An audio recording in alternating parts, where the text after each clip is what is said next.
सपना, अरे ओ सपना, चाय बनी कि नहीं? मैं कब से तुझे बुला रही हूँ, जल्दी मेरे लिए एक कप चाय लेकर आ। अरे हाँ माँ, ला रही हूँ, मेरे हाथ है, कोई मशीन नहीं है जो झट से चाय बनाकर ले आऊँ।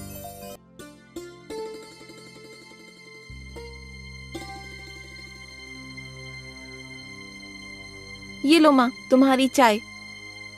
छी छी छी, ये कैसी चाय बनाई है तूने? इसमें तो चीनी का स्वाद बिल्कुल भी नहीं आ रहा। एक तो मैं दिन भर घर का सारा काम करूं और ऊपर से तुम हो कि मुझे एक चाय के लिए इतना सुना रही हो। और तभी वहाँ पर सपना का भाई सूरज आ जाता है।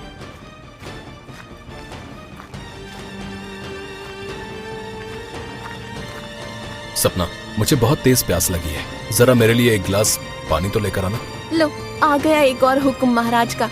मैं तो तंग आ गई हूँ काम कर करके। तुम मुझे एक गिलास पानी लाकर दे देगी तो क्या तेरे हाथ पैर टूट जाएंगे हैं? अरे तुम दोनों लड़ना बंद करो, वैसे ही मेरा सिर दर्द से फटा जा रहा है, ऊपर से तुम दोनों को लड़ना झगड़ना शुरू करना होता है बस। अरे माँ, आप सूरज भैया से क्यों नहीं कहती कि ये शादी कर लें? मैं अब और काम नहीं कर सकती। हाँ बेटा, सपना बिल्कुल सही कह रही है, तुझे अब शादी कर लेनी चाहिए। अगर घर में बहू आएगी तो वो घर के काम में कुछ हाथ मटा लेगी। अरे माँ, अब तुम भी इस सपना की बातों में आ गई, मुझे अभी शादी नहीं करनी। इतना कहकर सूरज वहाँ से चला जाता है। अगर मैंने भी इसकी शादी न करवाई ना तो मेरा नाम भी विमला नहीं।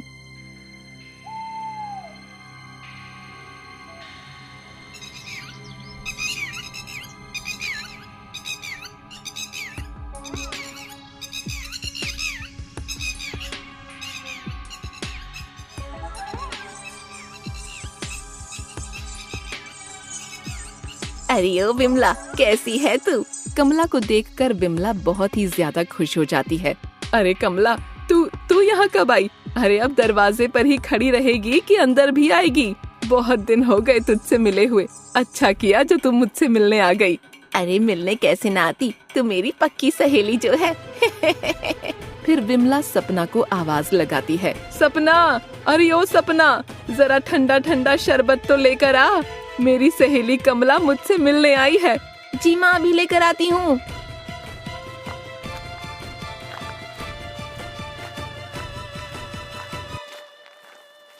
ये लीजिए आप दोनों का ठंडा ठंडा शरबत। अरे ओ विमला, ये सपना क्या तेरी बहू है? अरे नहीं नहीं कमला, ये तो मेरी बेटी सपना है। मेरे बेटे ने अभी शादी नहीं की है, मैं उसको कितना समझाती हूँ, लेकिन वो है कि मेरी बात सुनता ही नहीं। अरे विमला, मुझे देख, मैं तो घर पर बिल्कुल आराम से रहती हूँ। मैं तो एक गिलास को इधर से उधर भी ना उठाऊं, सारा काम मेरी बहू से ही करवाती हूँ। अरे वाह कमला, तेरे तो मजे ही मजे, लेकिन मेरी किस्मत इतनी अच्छी कहाँ, शायद मेरे नसीब में तो बहू ही नहीं है। विमला, मेरी बात मानो तो तुम भी अपने बेटे की शादी करवा दो, फिर तुम्हें कुछ काम भी नहीं करना पड़ेगा। हाँ, तू ठीक कहती है कमला, अब मुझे भी मेरे बेटे की शादी जल्द से जल्द करानी होगी। ठीक है विमला, अब मैं चलती हूँ, तू अपना ख्याल रखना। इतना कहकर कमला वहाँ से चली जाती है।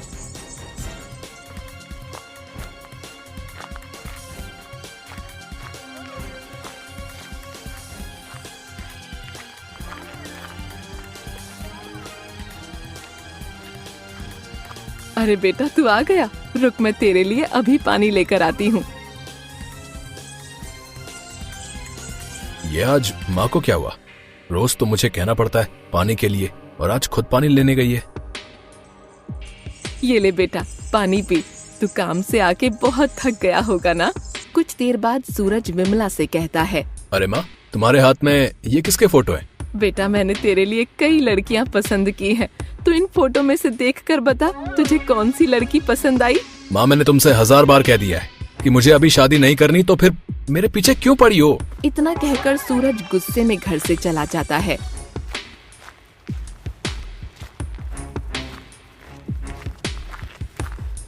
माँ भी ना हर वक्त मेरी शादी के पीछे ही पड़ी रहती है, सही समय आने पर मैं शादी कर लूंगा।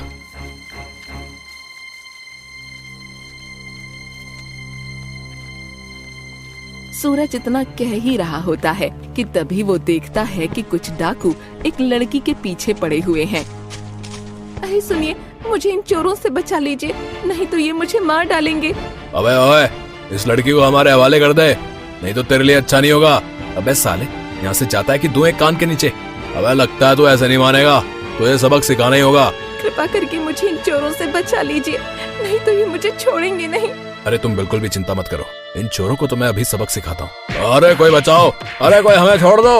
अब भैया हम आइंदा आपसे कभी चोरी नहीं करेंगे। मम्मी लग गई रे। सूरज उन चोरों की जमकर पिटाई करता है और वो दोनों चोर वहाँ से भाग जाते हैं। अरे रोना बंद करो, क्या नाम है तुम्हारा और तुम इस घने जंगल में क्या कर रही हो? मेरा नाम मनीषा है और मैं इस जंगल में लकड़ियाँ लेने आई थी। तभी उन दो चोरों ने मुझे पकड़ लिया और मैं उनसे पीछा छुड़ाने के लिए यहाँ तक भाग आई।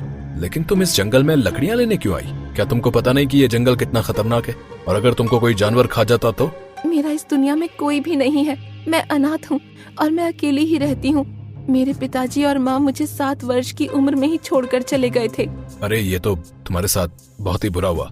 एक काम करो, तुम मेरे घर चलो, तुम वहाँ पर आराम से रह सकती हो। नहीं, मैं तुम्हारे घर पर रहकर तुम पर बोझ नहीं बनना चाहती। ये तुम कैसी बातें कर रही हो? तुम इतने घने जंगल में कहाँ भटकोगी? कुछ देर बातें करने के बाद सूरज मनीषा से कहता है, मनीषा, अगर तुम बुरा न मानो तो मैं तुमसे कुछ कहूँ? हाँ कहिए ना, क्या बात है? अब मनीषा, तुम मुझे बहुत अच्छी लगी और मैं तुमसे शादी करना चाहता हूँ। फिर मनीषा कुछ देर सोचती है, फिर सूरज से कहती है, आप भी मुझे बहुत अच्छे लगे और मैं आपसे शादी करने के लिए तैयार हूँ। और फिर वो दोनों एक मंदिर में जाकर शादी कर लेते हैं।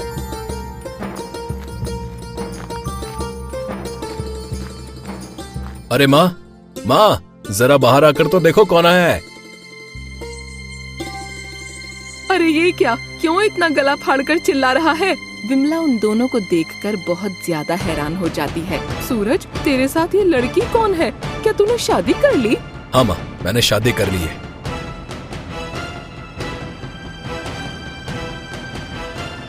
अरे भैया, आपने शादी कर ली। आपने शादी करके बहुत अच्छा किया। अब मुझे घर का काम तो नहीं करना पड़ेगा। रुकिए, अभी मैं आरती की थाली लेकर आती हूँ। फिर सपना उन दोनों की आरती उतारती है और वो दोनों घर के अंदर आ जाते हैं। ये सूरज किस लड़की को पकड़ लाया? ना कोई दहेज लाई है, ना कोई पैसा।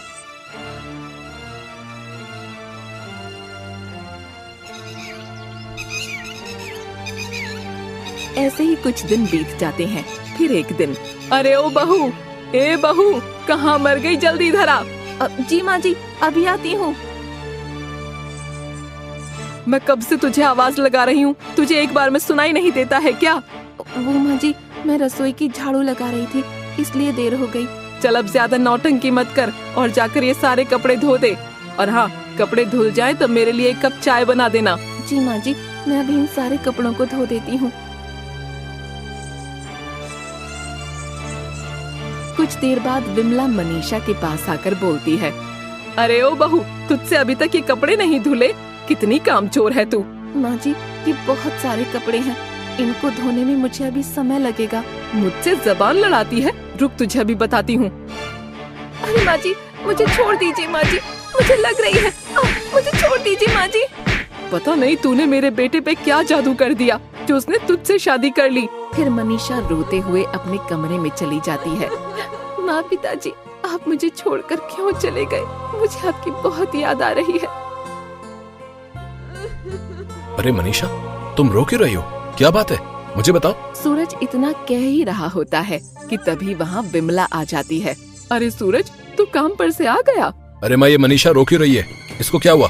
कहीं तुमने तो इसको कुछ नहीं कहा? अरे नहीं बेटा, ये तू कैसी बातें कर रहा है? मैं भला अपनी चांद जैसी बहू से कुछ कैसे कह सकती हूँ?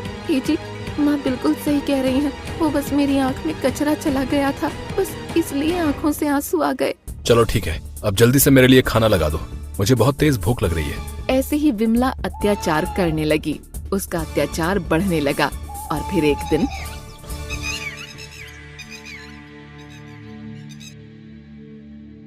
अरे नहीं, ये मैंने क्या कर दिया? मेरे हाथ से तो ये गुलदस्ता टूट गया। अगर माँ ने ये सब देख लिया तो वो मुझे छोड़ेगी नहीं। मुझे जल्दी कुछ करना होगा। अरे भाभी जी, आप माँ के कमरे की झाड़ू लगा दीजिए ना, मैं यहाँ की झाड़ू लगा देती हूँ। और फिर मनीषा विमला के कमरे की झाड़ू लगाने चली जाती है। अरे ये गुलदस्ता किसने तोड़ दिया? अगर माँ जी ने देख लिया तो अनर्थ हो जाएगा। अरे भाभी, आपने इतना कीमती गुलदस्ता तोड़ दिया। अरे नहीं नहीं दीदी, मैंने ये गुलदस्ता नहीं तोड़ा, मेरा विश्वास कीजिए। हाय राम, ये तूने क्या कर दिया? तूने मेरा गुलदस्ता तोड़ दिया। अरे नहीं माँ जी, मैंने ये गुलदस्ता नहीं तोड़ा। मैं तो सपना दीदी के कहने पर आपके कमरे की झाड़ू लगाने आई थी। तो आप कहना क्या चाहती हैं भाभी कि ये गुलदस्ता मैंने तोड़ा है? आप मुझ पर ऐसे झूठा इल्जाम नहीं लगा सकती। अरे नहीं दीदी, मैं आप पर इल्जाम नहीं लगा रही हूँ, लेकिन मेरा विश्वास कीजिए, मैंने ये गुलदस्ता नहीं तोड़ा। तो अब तू झूठ बोलना भी सीख गई। अरे सपना, सराय झाड़ू मुझे तो देना। माँ जी मुझे छोड़ दीजिए माँ जी, हाँ, मैंने ये गुलदस्ता नहीं तोड़ा, हाँ, प्लीज मुझे छोड़ दीजिए। हाँ। तू इस घर में रहने के बिल्कुल भी लायक नहीं है, तू इस घर को छोड़कर चली जाए यहाँ से। और फिर विमला मनीषा को धक्के मारकर घर से निकाल देती है।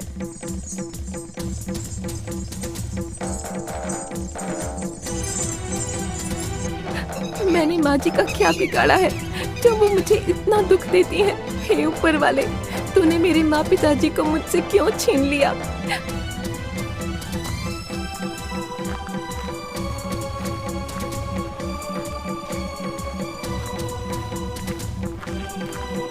अरे माँ, मनीषा कहाँ गई? वो दिखाई नहीं दे रही। अरे बेटा, अब मैं तुझे क्या बताऊं, वो इस घर को छोड़कर भाग गई। क्या मनीषा इस घर को छोड़कर भाग गई? लेकिन क्यों? पता नहीं बेटा, उसने मुझसे कहा कि मुझे अब और इस घर में नहीं रहना, और वो इस घर को छोड़कर चली गई। हाँ भैया, हमने भाभी को बहुत रोका, लेकिन उन्होंने हमारी एक नहीं सुनी। मनीषा मुझे छोड़कर नहीं जा सकती। जरूर ये लोग मुझसे कुछ छिपा रहे हैं। मुझे अभी जाकर मनीषा को ढूंढना होगा।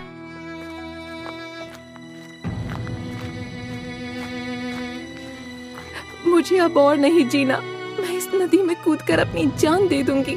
जैसे ही मनीषा नदी में कूदने के लिए जा रही होती है कि तभी वहाँ सूरज आ जाता है। मनीषा, तुम ये क्या कर रही हो? क्या तुम्हारा दिमाग खराब हो गया? मुझे छोड़ दीजिए, मुझे मर जाने दीजिए, मैं अब और नहीं जीना चाहती। मनीषा, रोना बंद करो और मुझे बताओ कि आखिर बात क्या है। फिर मनीषा ने सूरज को सारी बात बताई।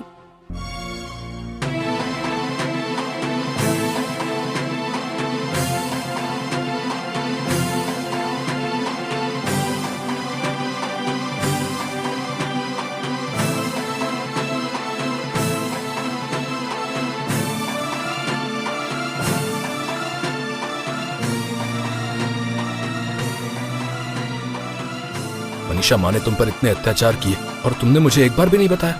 अगर मैं आपको बताती तो क्या आप मेरी बात पर विश्वास करते? बहुत हो गया, मैं माँ और सपना को छोड़ूंगा नहीं। तुम मेरे साथ चलो।